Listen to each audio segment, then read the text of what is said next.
are souls at stake. Let's give it our best. Let's take them back to the Bible. Always eat. You've heard me repeat that over and over again in my seminars, and there's a good reason for that. Because food relaxes people and allows you an opportunity to talk about things you normally don't talk about.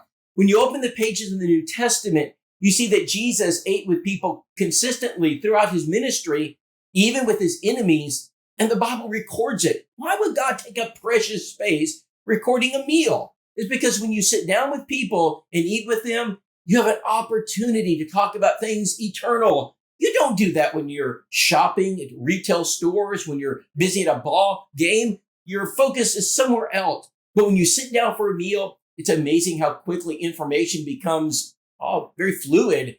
They talk about personal things, religious things. You're gathering important information to take them to the cross. Now, let me talk about visitors very quickly. When visitors walk in your door, you've got one mission, and that's to get that contact information by using your visitor bag.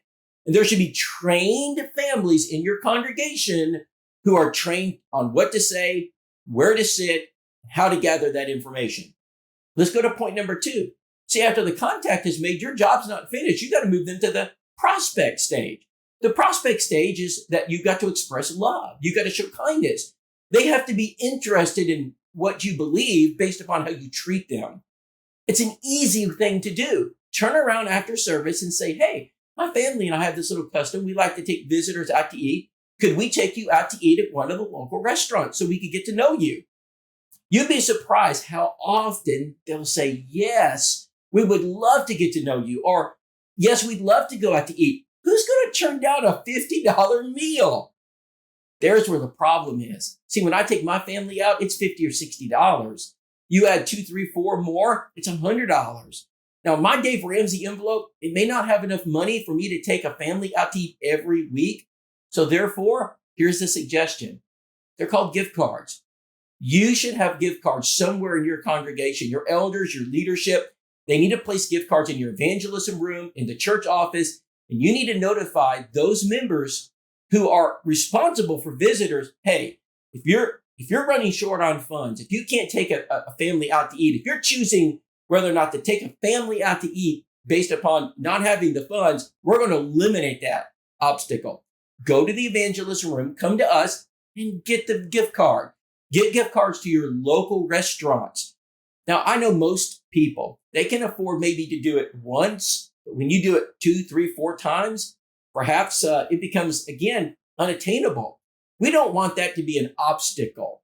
Now, there are other options. You can give, the church credit card out, but you might have credit cards all over the church and it becomes difficult to do the bookkeeping. You could have reimbursement from receipts, but once again, it adds multi-steps and it's difficult.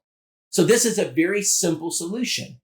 Just tell people, listen, if you're a little short on funds and you're choosing whether or not to take a visitor out or not, go get the gift card. Now, if it is your alms, if you're able to do it, to God be the glory.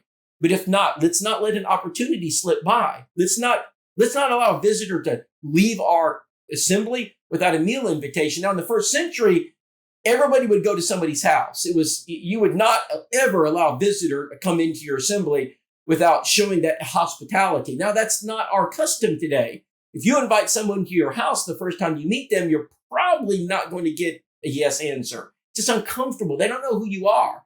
In our culture, take them out to eat. I mean, raise your hand. Look out among your brethren. How many people go out to eat after church? I mean, just about all of us do.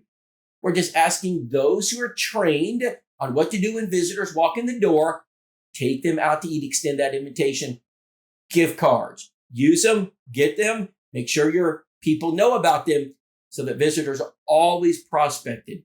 Thanks for listening. I hope this helped you. We're continuing to train churches how to be efficient and effective in reaching the lost in your area. To God be the glory. We just plant and water, then watch God see the increase start. There are souls at stake. Let's give it our best. Let's take them back Back to the Bible.